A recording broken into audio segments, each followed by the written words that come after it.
Se cumple un año de la muerte de Luis Alfredo Garavito, el monstruo de Génova, alias Tribilín, que le quitó la vida a más de 210 niños, no solamente en Colombia, sino también en Ecuador. Y bueno, en Rafael Poveda Televisión llevamos a cabo más de 60 horas de grabaciones con este monstruo en la cárcel La Tramacúa de Valledupar, y todos asesorados por Belisario Balbuena, perfilador criminológico, psicólogo forense, y él se encuentra con nosotros hoy porque este es un programa en donde ustedes van a descubrir muchas cosas de Luis Alfredo Garavito. También está con nosotros Juan Guillermo Mercado, gran periodista, gran amigo, quien estuvo 8 días en la cárcel de La Tramacúa de Valledupar con Garavito, y él era el policía malo, porque el policía bueno en esas grabaciones fue otro gran compañero, Kevin Pinzón, y todo por consejo de Balbuena, para sacarle cosas a Garavito. Y también estuvo Juan Carlos Lozano. Yo creo que Juan Carlos Lozano fue el que tuvo más cercanía física a Garavito, porque él era el encargado del audio, el que tenía que colocarle el micrófono, el que tenía que escucharlo cuando estábamos grabando y cuando no estábamos grabando, porque la actitud de Garavito cambiaba fundamentalmente cuando las luces estaban prendidas, las cámaras estaban prendidas y cuando no. Y una de las preguntas que todos nos hacemos es, ven Belisario, ¿cómo era el cerebro de Garavito? Bueno, Rafael, era un individuo muy astuto. Él sabía leer a sus interlocutores y esa astucia le permitía manipularlos. Si ustedes se dieron cuenta, pues Garavito tenía una gran facilidad de aprenderse los nombres de cada uno, ¿sí? De saber de pronto cuáles eran sus preferencias, si estaba casado o no, dónde vivía o de dónde venía, y inclusive hacerle preguntas para irlo conociendo un poco más. Era a su forma también un perfilador, por eso le permitía manipular su ambiente. ¿Qué tenía en ese cerebro? Bueno, ¿Cuál era la diferencia con otros cerebros? Si hablamos desde la neurociencia, pues podríamos encontrar, tú sabes que inclusive hasta el último momento yo intenté pedir en donación el cerebro de Garavito para estudiarlo, junto con un equipo interdisciplinario, porque evidentemente no podía hacerlo yo solo, y para contrastarlo con lo que dice la neurociencia. La neurociencia dice, en asesinos seriales, en estos sujetos psicopáticos, hay unas lesiones a nivel cerebral. Una de ellas es una disminución en la amígdala. La amígdala es una parte muy pequeña de nuestro sistema límbico, el que nos maneja las emociones, que regula precisamente esas emociones, en especial, fíjate Rafael, la ira. Entonces, habría sido muy interesante saber si verdaderamente Garavito la tenía lesionada, que muy seguramente sí. Otro de los elementos que se encuentran diferenciadores son los lóbulos frontales, pero en especial la corteza prefrontal, que es la que nos permite tomar decisiones, controlar los impulsos, regular la información que llega ahí, y seguramente ahí también había algún tipo de lesión en el cerebro, o hablando neuroanatómicamente de Garavito y funcionalmente en Garavito. Juanca, era tan manipulador Garavito. Totalmente. Que hacía oraciones con todo el equipo antes de comenzar a grabar. Claro que sí. La primera impresión que tuvimos en el primer momento que él llegó, fue lo que dice. Nos miró a cada uno y era esa mirada escrutadora, o sea, él estaba analizándonos a cada uno de nosotros. El tema de la oración fue muy particular, o sea, en algún momento llegaba y él nos lideraba esa oración para que la jornada de grabación fuera exitosa, para que todo funcionara muy bien. Para nosotros era como bastante particular la situación, pero lo hacía de esa manera. Como incómoda, ¿cierto? Totalmente. Llegaba siempre con la Biblia. Llegaba con la Biblia, llegaba con un baldecito con agua y con comida para nosotros. En la cárcel no se podía ingresar nada de esto. Y él era muy amable y con nosotros súper cordial. Hola chicos, hola muchachos, ¿cómo están? ¿Descansaron? ¿Cómo durmieron? ¿Cómo les fue? Aquí les traje esto, coman. Él siempre se preocupaba mucho por nosotros desde que nos encontrábamos. Juan Guillermo, tu primera impresión. No, Rafa, nos enfrentábamos a un monstruo, eso estaba claro y pues los hechos lo decían, su búsqueda por décadas en Colombia de sus múltiples crímenes, pero a mí me resultó bastante llamativo, digamos, la forma en que él nos manipulaba, porque realmente lo hizo. Yo siempre concluí que lo hizo, pero era parte del juego, ¿no? Era parte del juego y nosotros también estábamos preparados para, de una forma, entender la manipulación y utilizarla de alguna forma para obtener réditos periodísticos en un inicio, pero también científicos. Cuando buscamos a Belisario con Kevin para que pudiera asesorar y entrenarnos casi, algo que yo no había hecho como periodista, pero digamos ante la dimensión psicopática del personaje había que entender de alguna forma que nos superaba. Y por eso tendríamos que tener un método para poder lograr información y además buscar que algo de esto le quedara o le sirviera a la ciencia, como bien lo dice Belisario.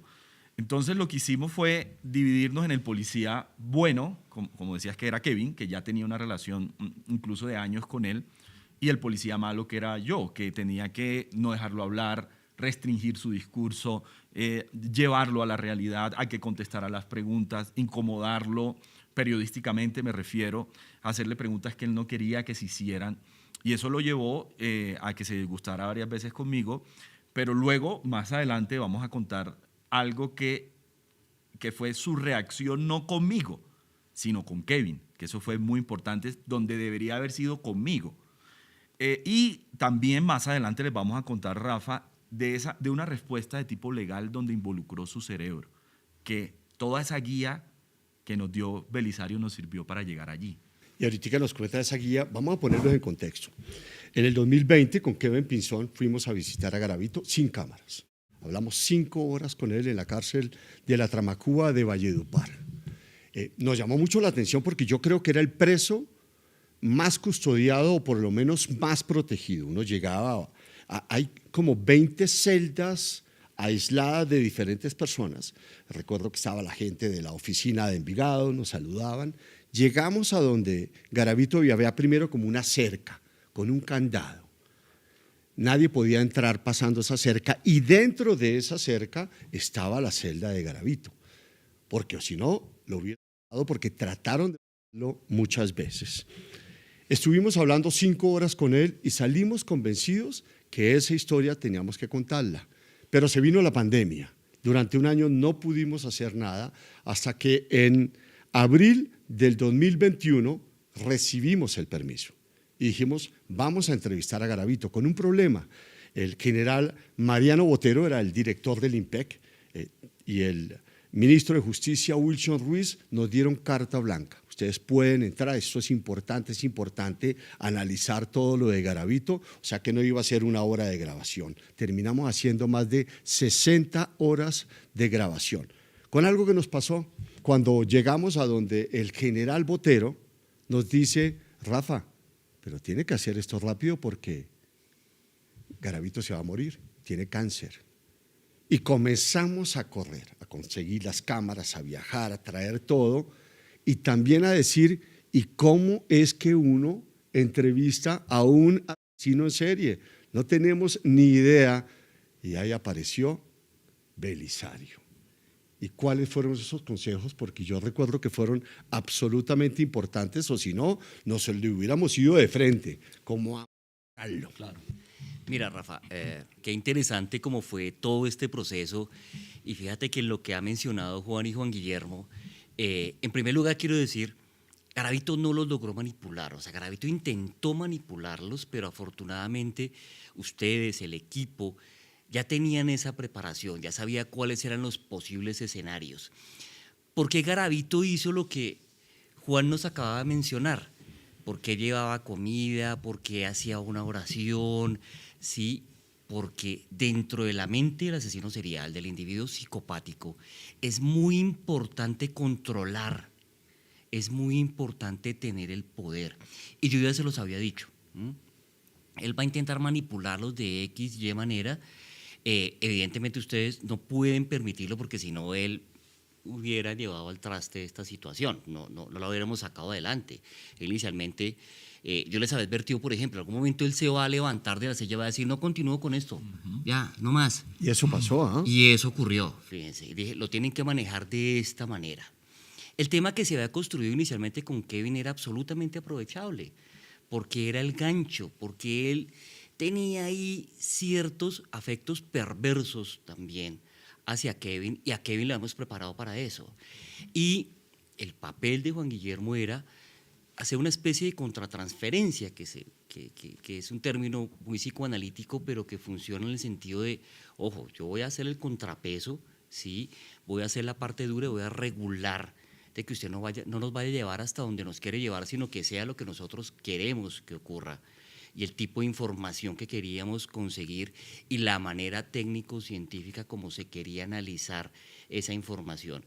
Entonces todo lo entendieron, los camarógrafos, todo el equipo sabía de cuál iba a ser esa dinámica, la permitían hasta cierto punto, pero de manera controlada porque ya sabían. Y yo les decía, mire, la mejor forma de ganar un juego es conocer las reglas.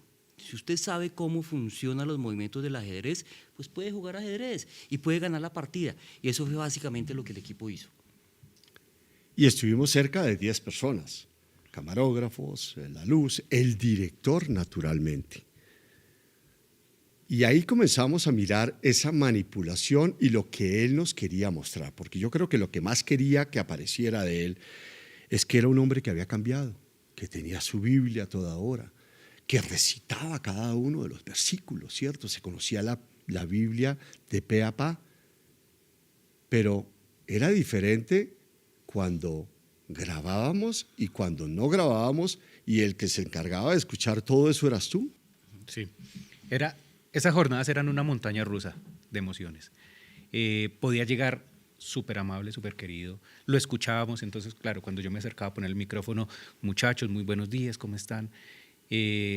Antes de comenzar a grabar podían decirse una cantidad de cosas, muy amable, nos sentábamos a grabar y comenzaba a ponerse tenso el ambiente, cuando habían esas preguntas fuertes, él trataba de evadirlas de muchas maneras, entonces yo que lo estaba escuchando sentía él como que esas pausas que hacía para pensar cómo hilaba la información para decirla de la mejor manera posible sin implicarse, sin decir nada que no debiera decir. Entonces era así. Nosotros todo el tiempo como que estábamos a la expectativa de por qué lado va a comenzar él a evadir o a buscar su aceptación o que las cosas funcionaran mejor. Cuando dejábamos de grabar, él cambiaba lo que decía, ya era como más él. Totalmente.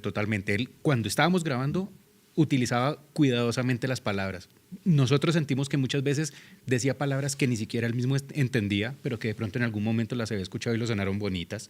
Pero cuando estábamos fuera de la grabación, él era un tipo que hablaba, sí, se notaba que no tenía una gran educación y comenzaba a contar cosas o a decir cosas de una forma muchísimo más normal.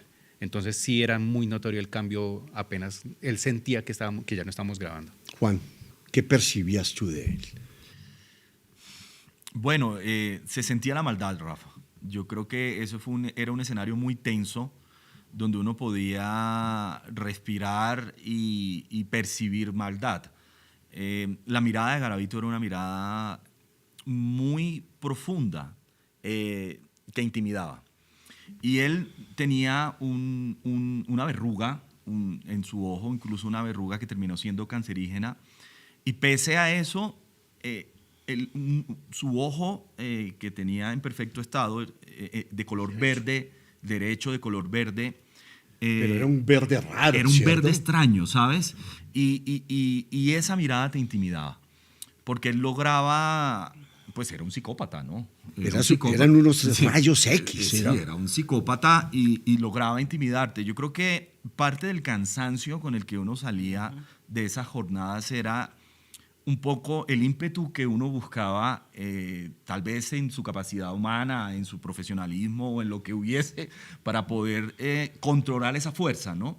Es un juego mental en el que tú estás enfrentándote a alguien que tiene yo no sé, Belisario nos aclarará si es un cerebro más inteligente o con un coeficiente, o por lo menos sí más astuto, o por lo menos sí un cerebro que tiene una diferencia al de una persona normal, por así decirlo, o una persona que pues tiene sus 5 sentidos y su manera de actuar. Gravito era una persona astuta, era una persona que con esa maldad lograba a uno llevarlo a un nivel donde uno se sintiera menos, y él siempre era una estrella, ¿no? Ese era su papel allí.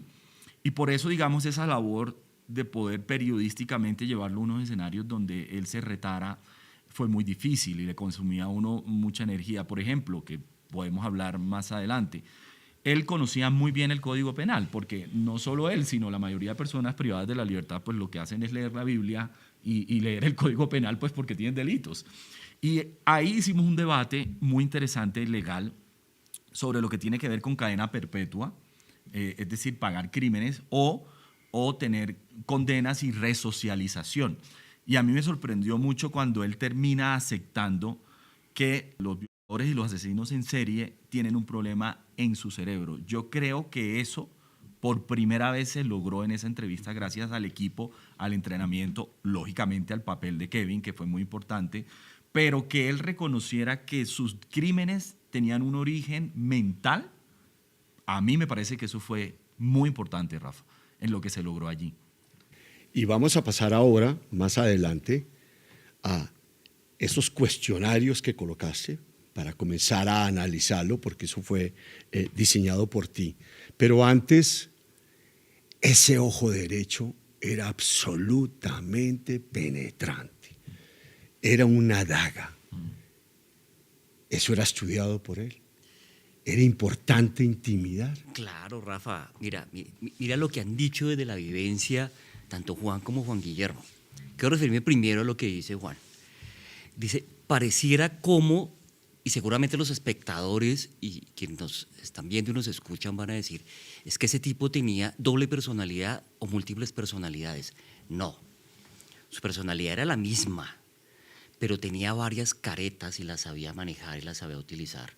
¿Sí? Una de amabilidad, una de un hombre aparentemente ya cambiado, resocializado, otro a quien Dios lo había tocado y había cambiado su comportamiento, y por eso quería vender la idea de que cuando recuperara la libertad iba a ser otro, posiblemente ya no iba a maltratar a la niñez, sino que iba a luchar por ella, en fin, todo un discurso manipulador, pero de una careta. Juan Guillermo dice algo muy interesante, y es cómo les robaba la energía. Eso es cierto. Mira, el cerebro naturalmente tiende a ahorrar energía, por eso a veces es muy ligero en pensar. Cuando tú te detienes a pensar, a analizar, a manipular el ambiente, primero eso te consume a ti mucha energía, y segundo hace que a los demás también se las consuma. ¿A través de qué?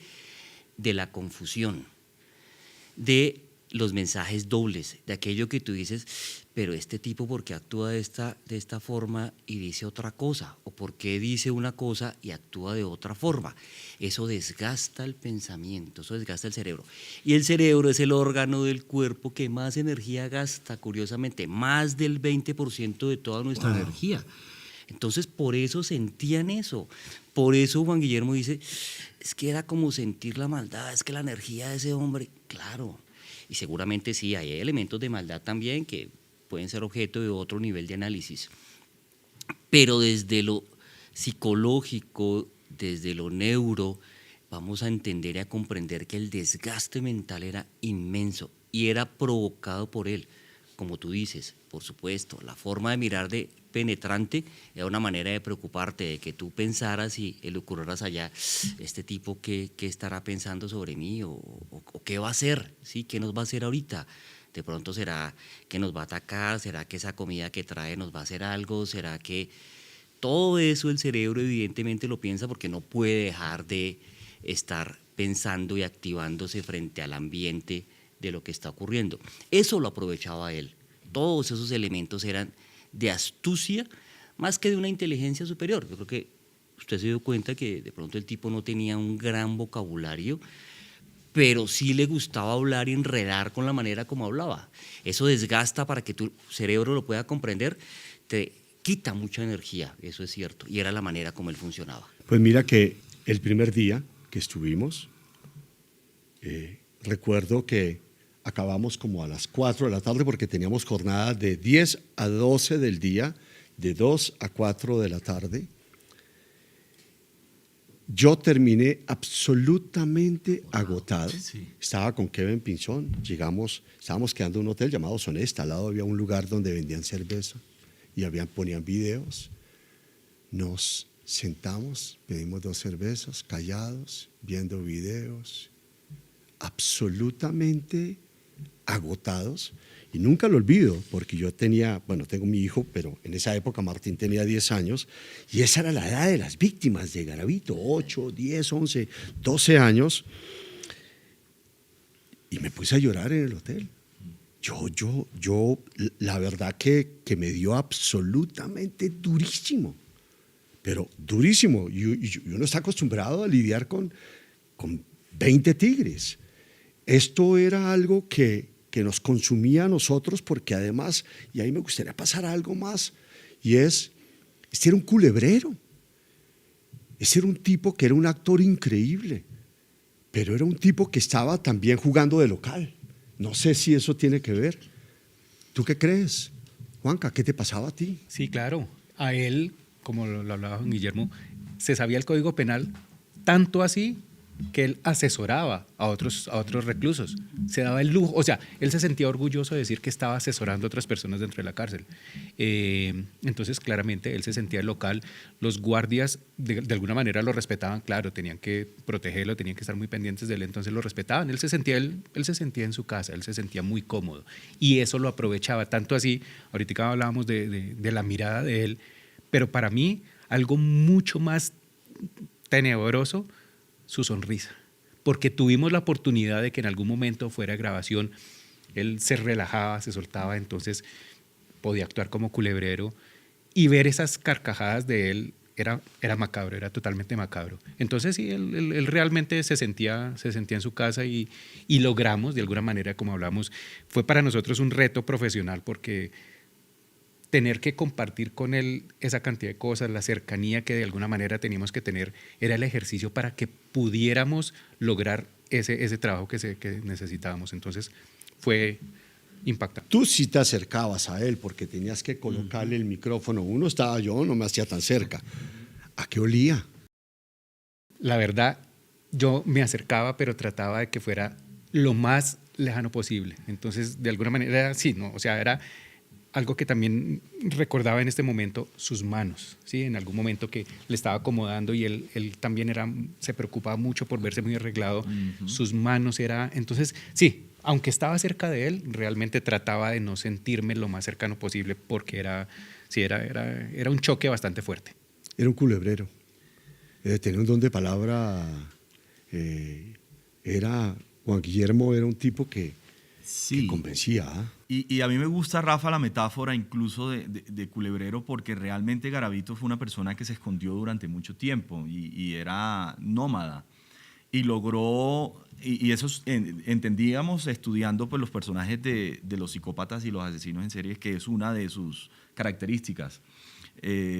Desplazarse por vastas regiones, por territorios. Se hizo el cálculo que más del 60 o 70% de los departamentos del país, un país tan grande como Colombia, tenían algún tipo de crimen de Luis Alfredo Garavito. Incluso pues, traspasó fronteras hasta llegar a Ecuador, como bien lo decías. Y esa metáfora, Rafa, a mí me hacía pensar como periodista que en algo que me dolía mucho, además lo que decías de las víctimas que eran menores de edad, que era un Estado incapaz durante décadas de identificarlo, que fue un Estado y una justicia e incluso las instituciones colombianas no lograron nunca identificar a este tipo de monstruo que andaba por varios departamentos cometiendo estos crímenes hasta llegar a un volumen de crímenes que lo dijo en la entrevista, recuerda Juan, que eran más de 220 víctimas. Eso no solamente son datos históricos, sino que son datos que nos pueden llevar a decir en un país incapaz, el doctor Belisario en sus instituciones, incluso en su policía, en su fiscalía, en sus ministerios, de saber qué hacer con alguien que tenía ese nivel de hacer daño a una población tan vulnerable como unos niños, ¿no? Entonces, eso dolió mucho, y entender que lo dejaron libre en su momento cuando podían acusarlo y judicializarlo de una forma pertinente, que hubiera evitado más víctimas.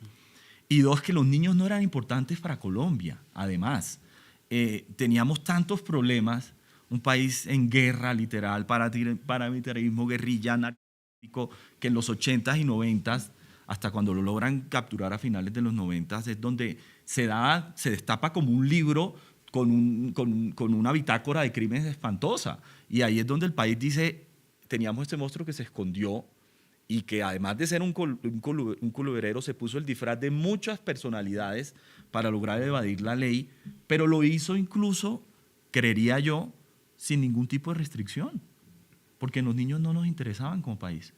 Y eso dolió mucho también en la entrevista. Además que eran niños pobres, ¿no? Además. Vendedores de dulces, vendedores de lotería, vendedores de periódico, lustrabotas, y él siempre llegaba, y queremos hablar de eso un poquito, y ahorita pasamos a la impresión cuando él se hizo de culebrero y lo grabamos, y cuando se hizo que era el minusválido, ahorita que no se me olvide eso, pero quiero pasar a eso, las víctimas que él seleccionaba. Él siempre llegaba a diferentes lugares, a los hoteles, como llamamos, de mala muerte, las galerías, o sea, las plazas de mercado, donde quedaban las terminales de buses. Ahí se quedaba él y ese era su lugar para buscar a esas víctimas. Y eran víctimas que de pronto a la gente no le interesaba. El pobre niño que tenía que vender lotería para ayudarle a su familia, pues si era un niño que desaparecía, pues no pasaba nada. Eso estaba calculado. Mira, Rafa, creo que Juan Guillermo no solamente ha hecho un análisis muy importante de por qué en esa época fue tan prolijo Luis Alfredo Garavito en quitar a tantos niños, sino además la victimología. Y en la victimología vamos a que la gran mayoría de asesinos seriales, si no todos, siempre buscan víctimas que sean vulnerables. La vulnerabilidad es atractiva para ellos. Entonces, niños, niñas, personas con discapacidad, adultos mayores, ancianos, trabajadoras, en especial aquellas que ejercen trabajos en calle, por ejemplo, o en autostops o cosas como esas, son ese nicho que busca el asesino serial y que incrementa la cantidad de víctimas. Tú lo has mencionado, unos niños de pronto con alguna negligencia en el cuidado, en situaciones de pobreza. Además, la sola mente y el cerebro del niño hace que sea vulnerable. Tú sabes que un niño cree fácilmente lo que le digan, entonces si se le ofrecen 1.000 pesos, 2.000 pesos por acompañarme a hacer X diligencia, el niño va confiado. O si le regala una colombina, eso ya lo capta. O si sabemos que es un palabrero, como lo fue Garavito, le hace un discurso al niño, pues fácilmente lo capta, se lo lleva a un cañaduzal y ahí hace todas estas cosas aberrantes que llegó a hacer con los menores. Eso hizo que creciera su victimología. Juan Guillermo mencionó otro aspecto y es ser nómada, que además en los temas de investigación criminal dificulta la identificación y captura. Es muy diferente a cuando tú tienes víctimas en una zona identificada y sacas un perfil geográfico, ¿sí? A cuando ese perfil geográfico es inmenso, cubre el 60% del país, cuando tenemos víctimas en Soacha, pero también tenemos víctimas en el eje cafetero, en Huila, tenemos víctimas en zonas alejadas del país. 14 departamentos. En 14 departamentos, fíjate esa victimología. Por eso al comienzo las autoridades decían, no, estos restos óseos al parecer o estos cuerpos corresponden a unos rituales de tipo satánico, que fue lo primero que se dijo y con lo que se cerraban los expedientes, hasta cuando se empezó a vincular más o menos la victimología. Pero fíjate que quien da cuenta de Garavito son un par de sobrevivientes, en especial uno que logra de alguna manera por lo menos ponerle un rostro, hacer un dibujo y eso ya empezar a alertar a las autoridades.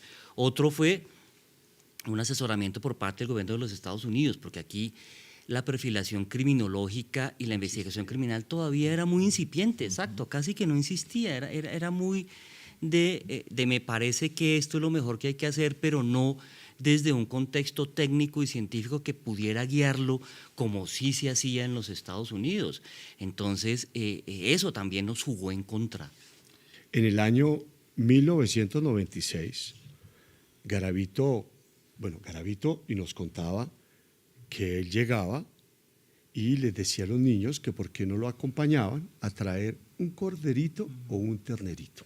¿Sí? Un corderito, un ternerito, yo te doy una plata. Y los niños se iban con él. Bueno, cometía todo lo que tenía que cometer, desafortunadamente, que estaba en su mente. Resulta que en el año 96, en Tunja, convence a un niño llamado Ronald y le quita la vida de una manera con una sevicia increíble. La tía del niño lo había visto hablando al niño con Garavito y otros niños que iban en bicicleta y dice, este tiene que ver. Garavito se estaba quedando en un hotel muy humilde y llega allá la policía. Y llegaron a investigar. Garavito estaba abajo, él tenía su habitación arriba, y resulta que convence a la policía, porque era un tipo que convencía a todo el mundo que era un pobre indigente, que era un tipo muy pobre, que se la pasaba trabajando, y la policía nunca subió a su habitación. Y nos contaba que si hubieran subido, debajo de su cama hubieran encontrado un cuchillo ensangrentado. Y si hubieran subido, nos hubiéramos evitado 3 años de muerte de Garavito, seguramente 100 años, pero es que las autoridades, Juan, o la fiscalía en esa época, no estaba como compartimentada. La Fiscalía de Boyacá investigaba lo de Boyacá, lo del eje cafetero, cada uno lo hacía por su lado, pero no había nada que uniera eso. Nos hubiéramos evitado muchas cosas y esperamos que hoy en día sí estemos preparados, porque una de las cosas que siempre me dijo Garavito es, personas como yo abundan en este país. Sí, Rafa, lastimosamente pasaba en Colombia eso, que no había una forma de compartir la información en diferentes jurisdicciones como ellos trabajan, me refiero a la Fiscalía, incluso la Policía. Finalmente, cuando se logra la captura a finales de los 90, ocurre eso, ¿no? Ocurre eso que, como bien decía el doctor Belisario, era algo que ya había vivido los Estados Unidos, lo había vivido con Ted Bundy, con Dahmer, donde ese tipo de perfil criminal los hacía hacer crímenes en varios estados y no se compartía la información, que es unificar incluso a través del FBI pues, a una entidad que logre tener una base de datos donde se pueda entender quién está haciendo el asesinato.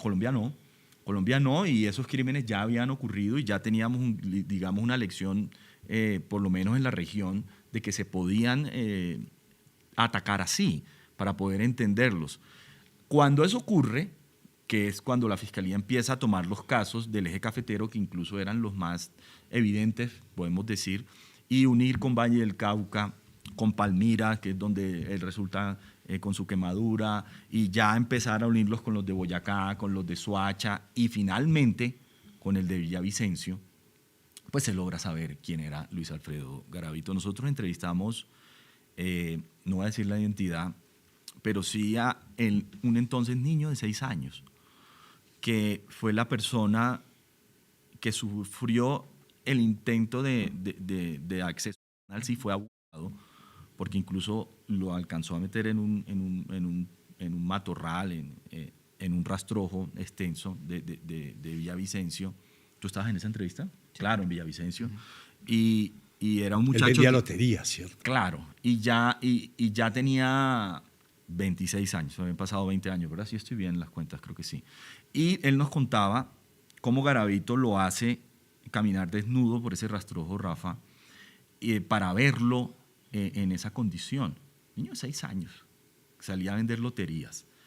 que ese día le pegaron porque no llevó lo que tenía que, el producido, como se dice, de la lotería. Imagínate lo que te está hablando. O sea, el niño dice, lo que más me duele no es lo que me intentó hacer el Garavito, sino que ese día mi papá me pegó. Me pegó porque no llevé la renta del día, de las loterías. O sea, perdí el día. Imagínate, lo que estábamos viendo ahí fue muy fuerte en términos de la condición humana. Y cuando un habitante en condición de calle se da cuenta de que eso está pasando, el rastrojo, él estaba en un árbol, le empieza a tirar piedras, él nos cuenta la historia, y ahí es donde se llama a este policía muy, muy reconocido, y bueno, no se cansan de seguir y rondar hasta que sale de ese rastrojo y logran la captura, y es donde logran entender que era la misma persona. Viajan los técnicos de investigación del CTI y viajan a Villavicencio, y todo pasa en Villavicencio, y luego viene esa confesión, y bueno, lo que se conoce y que yo creo que no debemos olvidar nunca, ¿no? Eso debe estar en la memoria colombiana y en nuestra memoria como sociedad, porque realmente nos hizo mucho daño, pero sí nos deja varias lecciones. La principal, pues se cambió el Código Penal, ¿no? Empezamos a reconocer los derechos de los niños de una forma diferente, pero yo creo que todavía nos hace falta.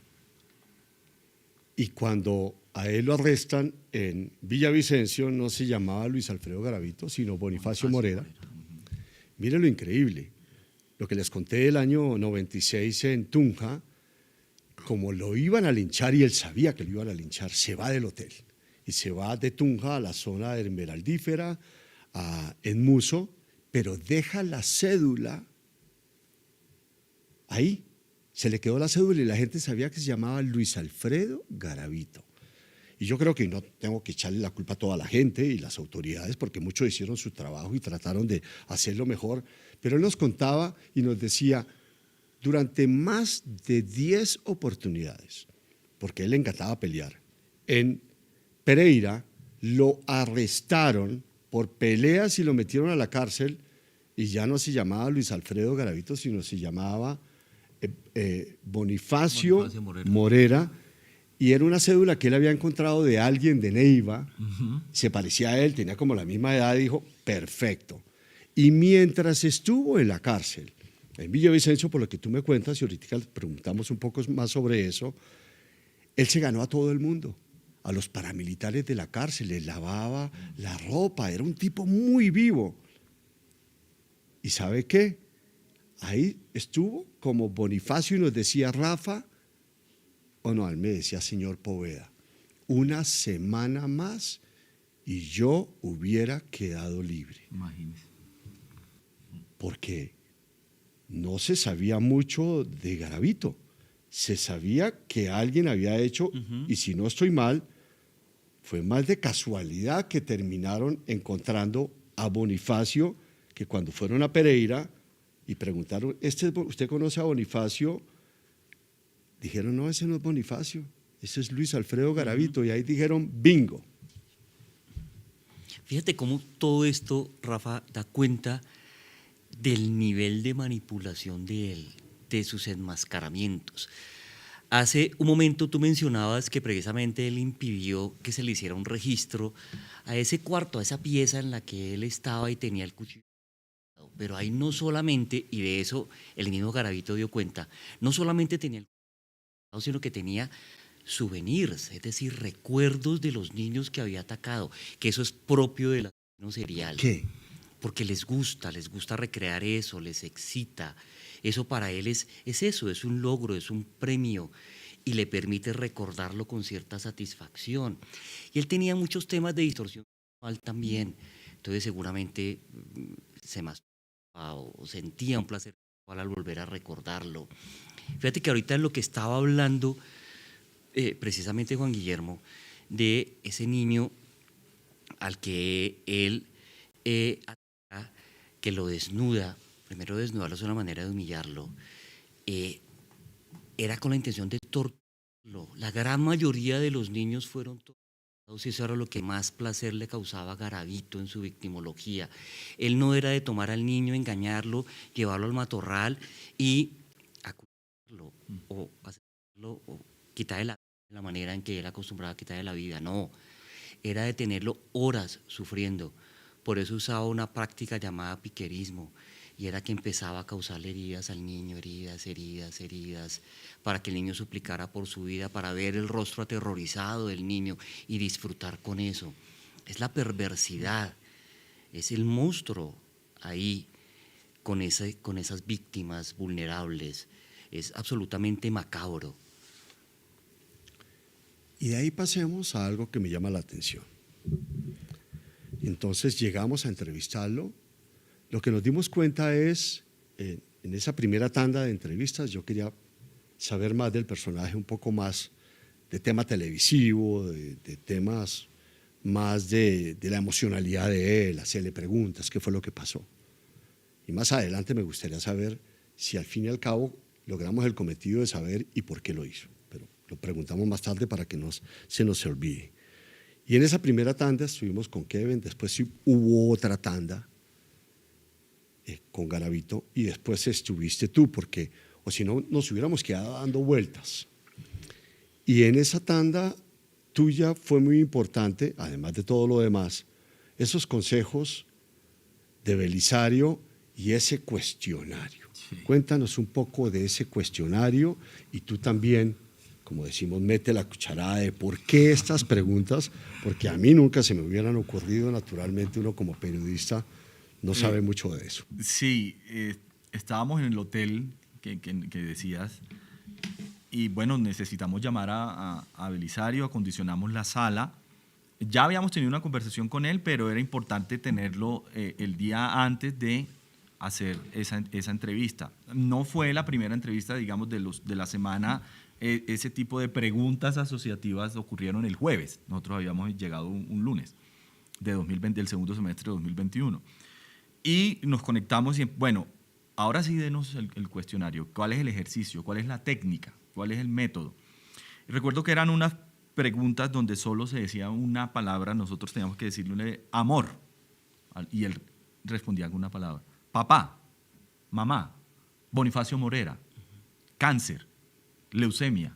Algo que no se esperaba, naturalmente. Claro, entonces nuestro objetivo, además de lo periodístico, era que Kevin nos había contado que Garavito le había mostrado las múltiples y extensas solicitudes de entrevistas de científicos durante sus más de 2 décadas recluido ahí en la Tramacúa o en otros centros de reclusión, donde Belisario es el experto, querían analizar su cerebro, querían hacerle entrevistas de este tipo psicológico, creo, o psiquiátrico, para poder ver su reacción hacia cierto tipo de escenarios.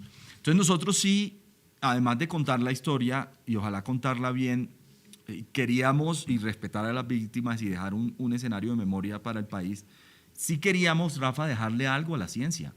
Sí queríamos aprovechar esa oportunidad que teníamos, no lo quiero llamar privilegio, pero sí oportunidad de que Kevin logró tener una relación de ese nivel de confianza con este asesino serial para poder dejarle algo a la ciencia. Entonces hicimos esas preguntas, hicimos otras más, y pues eso terminó el viernes en un abrazo bastante simpático, por llamarlo. Nos tocó, nosotros evitábamos tener, como bien lo decía Juan Carlos, contacto con él, pero nos terminó abrazando a cada uno. Y es otro tema que podemos hablar con Belisario, de cuál era la identidad sexual o la identidad de género de Luis Alfredo Garavito, si era un pedo, si era gay, pero nos tocó de una forma que a uno lo avergonzaría y que casi todos permitimos, incluso para conocer con quién estábamos tratando, incluso que nos tocara de una forma perversa. Ese abrazo fue perverso y a uno lo manoseó más que a otro. Pero digamos, si eso le servía a la ciencia y algo, el periodismo, para conocer a este periodista, pues yo dije, bueno, vamos a ver qué pasa. Otros no lo permitieron. A mí no me abrazó. Sí, no. Yo creo que no habías permitido, yo no creo que eras permitido. A ti sí te abrazó. Pero eso no, o sea, uno se burla, pero era un escenario muy grave en realidad, y uno entendiendo el tipo de personaje, pues eso algo comunicaba como para que lo analice Belisario. Claro.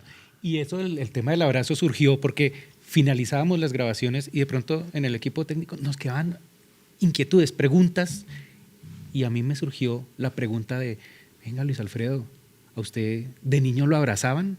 Exacto. Y entonces él salió con una cantidad de explicaciones, nuevamente victimizándose, una cantidad de cosas. Y para cerrar el asunto, dijo, sí, de verdad, démonos un abrazo. Sí, como decía Juan Guillermo, fue súper incómodo porque efectivamente él sintió que a través de esa pregunta él podía acercarse más a nosotros y transmitir otra cosa. Entonces, esa habilidad, yo pensaba ahorita cuando ustedes estaban hablando, el término oportunista para él es perfecto, porque todo lo que él hacía aprovechaba las oportunidades. Muchas veces, no, que hablaba de temas diabólicos y cosas por él. No, eran las oportunidades. Él en todo momento encontró perfectas oportunidades para todo lo que hizo. Y desafortunadamente para él, una oportunidad que fue cuando el habitante de calle se dio cuenta de lo que estaba haciendo, eso fue lo que a él le afectó. Entonces fue una oportunidad que él no pudo tener, pero era eso lo que él hacía. Cuéntanos sobre ese cuestionario que comenzaste a preparar y cuál era la intención. Mira, Rafa, ya teníamos bastante información previa de la forma como Garavito intentaba manipular su ambiente y de cómo intentaba racionalizar sus preguntas de tal manera que no lo comprometieran lo suficiente o que lo justificaran y que generaran un efecto de credibilidad. Entonces, si uno le hacía una pregunta abierta, pues él se expandía, él se podía tomar el día hablando, explicando, dando una cátedra, porque era muy hábil, muy locuaz. Teníamos que coartar esa posibilidad, cerrar su cerebro para que respondiera con lo que primero llegara a su cabeza. Es una técnica de asociaciones libres que permite tomar esas primeras impresiones de la pregunta en la respuesta. Entonces, por eso se le preguntaba, Bonifacio Morera, la instrucción era, dígame lo primero que llegue a su cabeza en relación con lo que le voy a mencionar. ¿Sí? Niño, tal, él respondía algo. Bonifacio Morera, tal cosa. Leucemia, tal otra. Pena de muerte, tal, lo primero que llegara. Y aún así, tuvo también la astucia de en algún momento llegar a cuestionar como, ¿y por qué me preguntan esto? Y querer seguirse expandiendo en la respuesta. No era fácil, era un cerebro complejo, ¿sí? Sobre todo de direccionar en ese sentido. Pero ahí logramos algunas cosas muy interesantes de su respuesta. Ahora,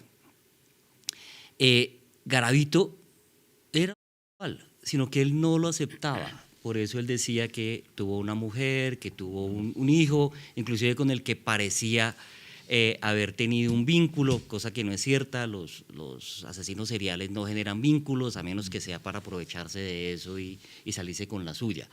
Y por eso hablaba de su niño o de su hijo, entre comillas, pero eso no era cierto. Era abiertamente homosexual, pese a que él no lo aceptaba. Pero su conducta sí, y si podía manejar el ambiente, aprovecharse de eso, lo hacía. Yo en algún momento le advertí a Kevin que eso podía pasar, y Kevin inclusive se sintió incómodo, pero le dije, Kevin, él va a tener con usted ciertos comportamientos. Como unas fijaciones. ¿Sí? Ciertas fijaciones, sí, va a romper límites y va a querer acariciarlo, sí. Va a preguntarle por su vida íntima y personal, le va a preguntar por su sexualidad. Él va a ir captándolo con eso, váyase preparando para que eso no lo perturbe. En algún momento eso estaba perturbando un poco a Kevin. Pero fíjese cómo con el tema del abrazo que le pregunta Juanca, él aprovecha el ambiente para sacarle un abrazo, y seguramente un abrazo lascivo, seguramente un abrazo incómodo para uno, ¿sí? Pero es parte de cómo funciona su mente y cómo su manipulación y esa calidad que tenía de manipular hacía que se saliera con la suya de alguna manera y que tuviera algún beneficio, si fuera por segundos. En Pereira, su pareja era Chela y tenía un hijo que llamaba Rodolfo, que era el hijo de Chela. Él decía que nunca lo tocó, seguramente no, lo hizo, ¿cierto? Y Chela, pues obviamente que nos decía que no podía funcionar, como tampoco funcionó años antes, que nos hablaba de una mujer hermosa que en una finca cafetera, pero que él no podía funcionar. ¿Era Chela parte de esa fachada que él necesitaba tener de un hombre de familia que vivía con una mujer y con un hijo mientras llevaba a cabo en diferentes partes del país todo esto, porque él al fin y al cabo volvía siempre a Pereira. Sí, Rafa, sí lo era. Era la manera de tener una fachada perfecta y que precisamente no sospecharan, primero, pues que él era un serial, segundo, que si tenía una mujer y un hijo, pues que tuviera una tendencia de gustarle los jovencitos, menos de la edad en la cual tenía Rodolfo en ese momento. Entonces era una manera de tener esa fachada perfecta. Y no ha sido solamente propio de Garavito, muchos asesinos seriales también la han tenido. John Wayne Gacy, por ejemplo, un asesino serial también muy prolijo en los Estados Unidos, era un tipo que tenía una fachada de una esposa de un buen nivel, que inclusive hacía obras caritativas y por eso se vestía como un payaso, o sea, se hizo llamar Pogo el payaso, y a través de esa fachada tener acceso a los menores, a los niños. Y más o menos a 20 metros de donde él vivió, en otra casona que tenía ahí cerca, en el sótano, le encontraron un poco más de una decena de cadáveres de jóvenes adolescentes que sino a través de esa forma de captarlos. Entonces, estas fachadas son propias de asesinos seriales. ¿Y cómo él miraba a los niños? ¿Como una cosa? ¿Los cosificaba? Sí. ¿Los asesinos en serie los miran de una manera diferente? Sí, claro. Para ellos no son humanos, son un objeto, son un alimento, si podemos decirlo de esa forma, ¿sí? Para satisfacer sus deseos. Por eso la neurociencia ha encontrado que también dentro de esas fallas o lesiones que tienen en la corteza prefrontal los asesinos seriales está la poca o nula presencia de neuronas espejo, es decir, aquellas que nos permite reconocer al otro, sensibilizarnos con el otro, respetarlo, ponerle límites, y eso no lo tenía Garavito. Los niños eran la presa, absolutamente eso. ¿Los convenció a ustedes de que él decía que siempre hubo como una voz que decía prácticamente busca a esos niños? Como que fue otro el que lo hizo, yo no lo hice. ¿Te convenció, Juan? No. Siempre utilizaba discursos diferentes. En algún momento hablaba de posesiones demoníacas, el alcohol, que se tomaba 2 tragos y perdía completamente el conocimiento. Entonces, no. Y evidentemente, pues ya habíamos analizado las circunstancias y no nos convenció, y trataba de decirlo de diferentes maneras, pero pues creo que en esas circunstancias en las que estuvimos nos dimos cuenta que simplemente trataba de justificar, y de hecho, él nunca dijo que, o sea, a estas alturas él no decía que cometió estos crímenes, que a él le pasaron esas cosas. Entonces, devolvía la película de otra manera. No, se veía que estaba manipulando. Él hablaba de que era poseído por alguien o algo. Yo creo que hubo de pronto en sus, no sé si llamarlo fetiches, doctor Belisario, algo de magia negra o incluso temas que tengan que ver con circunstancias diabólicas, pero en los rituales post-mortem, diría yo. Pero que haya sufrido una posesión o que eso tenga que ver con alguna circunstancia espiritista o demás, no. Era un cuadro claramente de manipulación. Y sí, Garavito realmente reconoció un profundo alcoholismo que desataba, la mayoría de sus crímenes estaban rodeados por ese escenario de alcohol. Él necesitaba alcoholizarse para poder cometer eso. No sé si lo digo bien, se necesitaba alcoholizar, sino que cometía sus crímenes alcoholizado. Y era el escenario. A mí hasta me convenció. ¿Sí? Y ahorita que no se me olvide preguntarte sobre la canción, sobre, por ejemplo, los tangos y 5 centavitos. Y les voy a decir por qué. Entonces él nos contaba que él en Bogotá participó de un ritual satánico con un niño, ¿te acuerdas? Que en un altar, pero que él no hizo nada, que fue alguien más. Y siempre hablaba del diablo también. Y siempre nos decía que cuando tomaba y estaba escuchando estas canciones, que algo lo hacía, que tenía que buscar un niño. Y obviamente que estaban esos bares donde podían haber niños y víctimas para él. Pero también me llamó la atención algo. Y es, como convivimos tanto tiempo y nos quedábamos todo el día en la cárcel porque no podíamos salir, uno iba en la enfermería, porque estábamos al lado de la enfermería. El auditorio donde estábamos, un auditorio bastante viejo, al lado quedaba la enfermería. Y yo recuerdo hablando con una de ellas, con una de las enfermeras, y me decían, oye, Rafa, él debe tener un pacto con el diablo. Porque él, ¿cuántas veces lo hemos visto acá en las últimas? Y decimos, este tipo no pasa de hoy. Y al otro día estaba como si nada. En la mente de un psicópata que juega con estas canciones, pero más importante, Belisario, ¿es esto una excusa para decir yo no fui? ¿O pudo haber sido? Rafa, mira qué interesante lo que ha mencionado, de que hay varias cosas, ¿sí? Que todo es el caldo de cultivo que forma al monstruo. Dentro de esos elementos, el abuso de alcohol, o sea, está comprobado que el abuso de alcohol lesiona el cerebro y por ende lesiona la conducta. O sea, él de alguna manera sí necesitaba alcoholizarse para facilitar y hacer todos estos rituales macabros que hacía. Yo sí creo que dentro de esos rituales de magia negra había algo oscuro que seguramente contribuía también a que él hiciera lo que hizo. Por eso su escalada criminal, y en la victimología cada vez se encontraron cosas más perversas en el cuerpo de los niños. Cercenamientos, ciertas posturas en las que lo dejaba. Era un tema muy ritualista, muy macabro. O sea, todo esto sí contribuía a seguir formando el monstruo. Entonces de eso no nos podemos apartar. Que evidentemente él trataba de utilizarlo para justificar y ser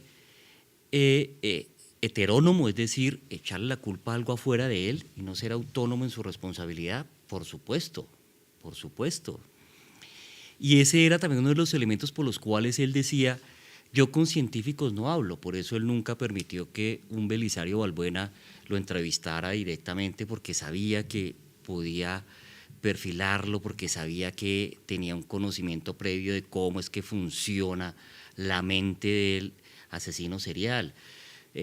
Lo único que llegó a permitir, y lo sé porque en alguna ocasión estuve en un conversatorio con el grupo de psiquiatría y psicología de medicina legal, es que hubo un psiquiatra de medicina legal que le hizo una valoración en un tiempo en el que ya se estimaba que él iba a recuperar la libertad y que era requisito, que él tenía que cumplir con ese requisito, y accedió. Pero pues evidentemente medicina legal continúa teniendo eso bajo reserva, en fin. Pero lo mismo, daba cuenta precisamente de todos estos elementos antisociales, de personalidad antisocial de Garavito. Si los mezclas con ese abuso de alcohol, con ese ritualismo, es perverso, resulta formándose un monstruo terriblemente peligroso como lo fue Luis Alfredo Garavito. Y hablando de cosas del demonio, a mí no me pasó, pero a ustedes creo que sí. Tú me dices que una noche, cuéntame, porque yo no estaba, esa fue la sesión de ustedes. Sí. ¿Qué fue lo que pasó contigo? Bueno, era como la segunda noche que estábamos en Valledupar. Todos estábamos en nuestras habitaciones en el hotel. De manera muy extraña, a medianoche se abrió la puerta de mi habitación de par en par y se golpeó. Claro, yo. Y quedé inmediatamente despierto y no pude dormir. Quedé toda la noche como pensando. ¿Pero se abrió la puerta? Se abrió totalmente. Perdóname. ¿Y tú la tenías con seguro? Sí, claro. Sí. Eso, entonces, y comencé a recordar todo de lo que habíamos estado hablando en algún momento. Entonces, bueno, no pude dormir muy bien. Al día siguiente nos encontramos en el desayuno todos, y todos con esas caras de cansancio, con ojeras, y comenzamos a socializar. Y esa noche creo que todos tuvimos algo extraño. Esa noche no pudimos descansar porque algo raro nos sucedió. Eso fue bien particular. Va en contra de mis creencias y de la manera en que veo la sociedad y el mundo, Rafa, pero eso fue real. Eso fue real, eso ocurrió, era muy genuino lo que Juan Carlos decía. Yo, por ejemplo, soñé con él a una hora, no estoy diciendo la misma hora, minuto, segundo, pero sí para la medianoche, y cada uno contó y algo le ocurrió esa noche. ¿Qué pasó? No podría explicarlo, pero pasó. Solo haciendo este podcast, yo me estoy sintiendo absolutamente agotada, porque recuerdo esas horas con él, verlo, los ojos, y la verdad que a mí me dan hasta escalofríos. Era un personaje, ya casi para terminar, Belisario, con una mente fotográfica. Él recordaba y nos hizo varios mapas de niños en donde los dejó, los mapas, los lugares, que había un árbol, el niño estaba vestido de esta manera, estaba vestido de esta manera, los nombres, la edad. Era impresionante. Perdón, Rafa, quiero decir algo. 30 años después, nosotros fuimos con el equipo técnico a buscar muchos de esos sitios y coincidían casi exactamente con los dibujos que él había hecho, que era una pregunta que también tenía. O sea, la habilidad artística que él tenía también era impresionante. Aparte de ser muy buen actor, también tenía esas habilidades para dibujar. Mira, Rafa, es que, bueno, ahí es donde a uno de pronto le queda la frustración de no haber escaneado el cerebro de Garavito y saber qué áreas tenía hiperdesarrolladas y cuáles atrofiadas. O sea, solo lo hace uno desde el análisis y la suposición, pero lamentablemente no tuvimos esa evidencia. Pero ¿qué puede decir uno desde ese análisis? Que Garavito tenía no solamente una muy buena memoria semántica, ¿sí?, para recordar ciertas palabras, nombres, sino también una muy buena memoria visoespacial. Por eso recordaba con esa precisión los lugares, los sitios, tenía esa ubicación. Eso lo tenía hiperdesarrollado. Era un sujeto que usaba precisamente su astucia con ese, entre comillas, talento de su memoria. Impresionaba con eso, sin duda que lo hacía. Estuvo a punto de quedar libre. No había manera de mantenerlo en la cárcel, porque fue juzgado bajo otra ley, ¿cierto? Y tenía que salir. Sí. Si hubiera salido, bueno, y no hubiera estado tan vigilado, por ejemplo, ¿hubiera reincidido?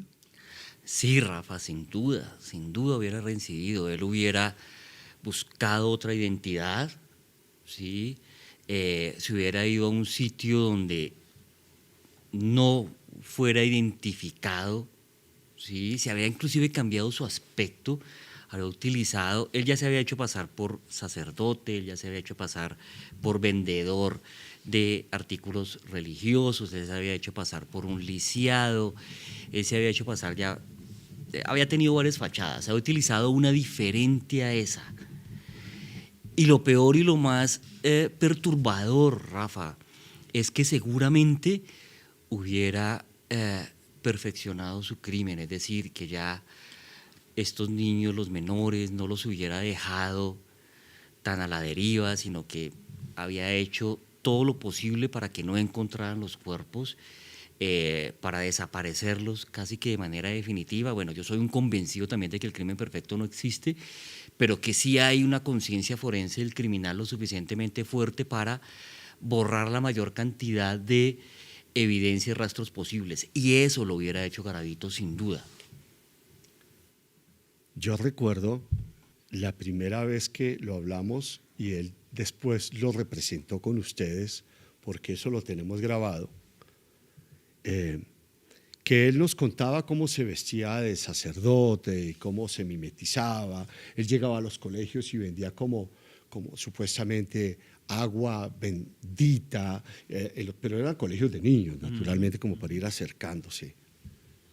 Y me llama la atención porque él habla de cómo se hace pasar por lisiado. Estábamos con Kevin sentados en la celda de él y le dijimos, cuéntanos ¿Cómo era? El tipo se para, coge como una cosa como si tuviera un bastón y comienza a hacer así, y esto le temblaba. Y yo miraba a Kevin y decía, este tipo es un actor total. Pero eso lo hizo en cámara y ustedes lo vieron. Pero no solamente eso, sino que le dijimos porque él era un culebrero. Y él se puso a actuar de culebrero. ¿Y cómo fue eso, Juanca? Sí. Bueno, él, en ese momento las cámaras no estaban grabando. Entonces era cuando tenía ese cambio y se sentía como más cómodo. De alguna manera, otra de las actitudes que él tomaba era querer sorprendernos con sus habilidades. Entonces fuera de cámara comenzaba a contar cosas como esta. Entonces, venga, Luis Alfredo, ¿y usted hacía de verdad hacía de culebrero? Sí, claro, no, yo me pasaba en la mitad y comenzaba a decir, quieta Margarita, no sé qué, y con el sombrero, y actuaba de una forma impresionante. Bueno, ¿y cómo hacía de monje? Y se paraba y como si estuviera haciendo una oración o como si estuviera dirigiendo una misa. Entonces tenía esas habilidades, pero no frente a cámara. O sea, si él sentía que estábamos grabando, él era muy bien puesto. Cuando se sabía que estábamos parando de grabar era cuando lo hacía. Ya estamos terminando.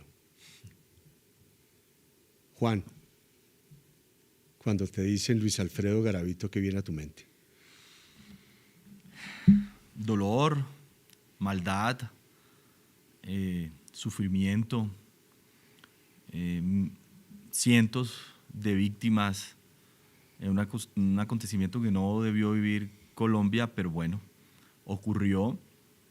Y se me viene a la mente, y esto es un tema personal, cómo me decidí incluir y por eso te pedí hacer parte de este equipo. Yo cuento esa historia, es una anécdota, pero realmente Rafa me contó del trabajo que estaba haciendo y dije, Rafa, yo quiero estar.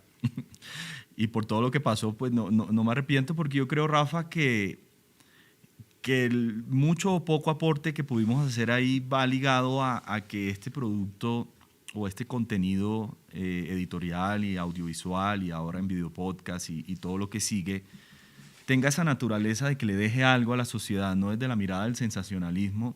Y por eso insistí mucho en lo que si hiciéramos, lo hiciéramos de una forma asesorado con un científico, que dejáramos algo a la ciencia, claro, a la literatura también, pero también científica, ¿no? Era nuestro deber, y todos los análisis que hemos hecho desde el punto de vista legal, de décadas de tratamiento de estos temas, de derechos de los niños, me ha llevado un poco a estar muy orgulloso de este trabajo que hemos hecho en equipo, pues liderado por ti.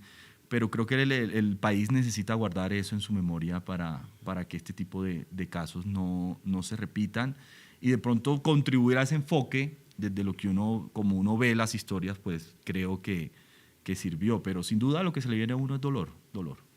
Emocionalmente. Sí, emocionalmente es muy complejo, porque entender que hubo una población vulnerable que sufrió, y que sufrió de una forma extrema, es muy, muy difícil de comprender, y como un país que no tenía en su prioridad esas víctimas dejó esto pasar. A mí, y eso me duele, tengo que decirlo, a mí me duele, y insisto cuando hemos hablado y en lo que hemos hecho en ese comentario, porque realmente es algo que no debió pasar. Juanca. Para mí, realmente este trabajo partió mi vida en dos. La reflexión, a partir de eso, la reflexión sobre el bien y el mal fue muy profunda.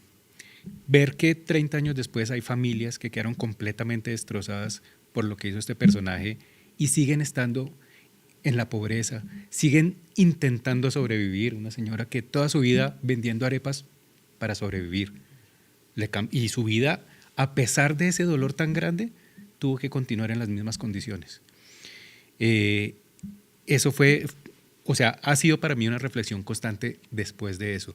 A nivel profesional, claramente, y era también parte de ese trabajo, cómo logramos manejar nuestras emociones para lograr este trabajo, para lograr este resultado, para que precisamente pudiéramos ayudar a que se viera que esa posibilidad de que él saliera desde la perspectiva nuestra también fuera bloqueada, porque entendíamos que no podía ser esa reflexión del bien y el mal, era muy importante para nosotros. Les comparto algo antes de darle a Belisario el espacio para terminar este podcast.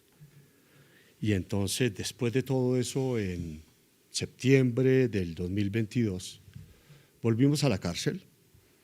Recuerdo que le preguntamos sobre la muerte y lo que él pensaba. Y recuerdo que estábamos con Kevin antes de comenzar la entrevista sin cámaras y le dijimos a Garavito, oye, Luis Alfredo, porque a él no le gustaba que le dijera Garavito, ¿no? Luis Alfredo, tú tienes admiradores, ¿ah? Y le salió por primera vez ese ojo que siempre lo tenía como un rayos X, se le vio la alegría. Comenzó a mostrarse como jovial, estaba feliz porque le estábamos diciendo. Y nos dice, sí, tengo una admiradora en Carolina del Norte y un admirador en España que me escribe. Y recuerdo que ahí no habían cámaras y pasamos a la cámara, las luces, teníamos que grabar, fue la última vez que estuvimos con él. Y después de varias preguntas, le hice esta pregunta porque me parecía muy interesante para el documental, que me contara eso y que mostrara esa felicidad. Y le preguntamos, oye, Luis Alfredo, tú tienes admiradores. Y ahí volvió a mirar así. ¿Cómo alguien pueda admirar a un asesino como yo? Ahí les cuento quién era Luis Alfredo Garavito. Y ese día, es que me están dando, me estoy poniendo así. Ese día salimos con Kevin de la cárcel y le dije, hermano, no más. Yo no vuelvo a entrevistar a este tipo. No más, ya, no más, ya, no más. Y fue no más, y hace un año se murió. Tu reflexión de todo esto, doctor Balbuena. Rafa, yo creo que es una lección aprendida, una de las más grandes lecciones aprendidas que tenemos para la investigación criminal, para la criminología y en especial para la victimología. O sea, esto no es una apología al criminal, no. Aquí tenemos también que reconocer hasta con nombre propio, tú mencionaste alguna de esas víctimas que sufrieron esta situación tan terrible, los familiares que quedaron. Recordemos que no todas las víctimas de Garavito resultaron perdiendo la vida. Muchas aún viven, porque Garavito no empezó siendo un homicida serial, él empezó siendo un agresor sexual serial. Y de eso aún hay por ahí bastantes víctimas. Todavía hay mucho dolor. Para que nunca más se repita, para que precisamente a través del uso de la ciencia, de la técnica, de la tecnología, detectemos, evitemos que monstruos como este puedan volver a habitar nuestro territorio. Belisario, qué bueno tenerte aquí. No te puedo decir de lo que hacemos en la empresa. Juan me dijo un día que le conté esto y me dijo, yo quiero participar, y le dije, hagámosle, ¿cierto? Y la verdad que su trabajo fue espectacular, impecable, le dio otra vuelta. Gracias, Juan. Gracias a ustedes, Rafa. Y a ti también, Juanca, el que más escuchaste a Garavito durante todas esas grabaciones y te tocó estar ahí pegado. Yo no hubiera hecho ese trabajo. Muchas palabras quedaron aquí, muchas cosas que se escucharon y que fue bastante fuerte. Muchas gracias. Muchas gracias.